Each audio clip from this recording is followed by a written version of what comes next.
Ngoja nikwambie jambo la msingi, mambo matatu manne. Mwaka huu Mungu atainua uchumi wa watu wengi sana.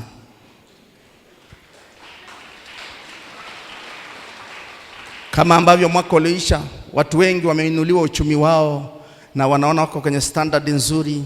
Ni kwa sababu gani? Mungu aliniambia kwa sababu walitembea kwa maagizo ya Mungu. Kwa kujua Mungu alisema ni wakatembea, wakaanza kuona zile baraka, kaanza kuziona. Na Mungu anaambia nitainua uchumi wa watu wengi sana kwa mwaka huu. Haleluya. Kwa kiwango kingine kabisa. Bwana ananiambia nitawabariki hata wale ambao hawana uzao, nitawapa uzao. Na wale waliotembea kwa muda mrefu kwa kukosa pesa, Bwana ananiambia nitawapa fedha mwaka huu. Nitaondoa masikini kwa kasi kubwa.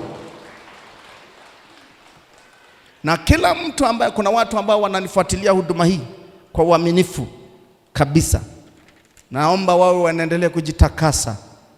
Maana Mungu pia anaenda kuwabariki watu wote ambao wamekuwa wakitoa gharama zao kwa ajili ya huduma hii. Ninapokwenda mikoani, tunapokuwa hapa, shughuli zote zinafanyika, Mungu ananiambia watakwenda kubarikiwa. Wengi wametoa sadaka zao, wametoa sadaka za aina mbalimbali, wengine mafungu ya 10 jinsi Mungu alivyozungumza nao, wengine sadaka tu za hiari, wengine sadaka za upendo.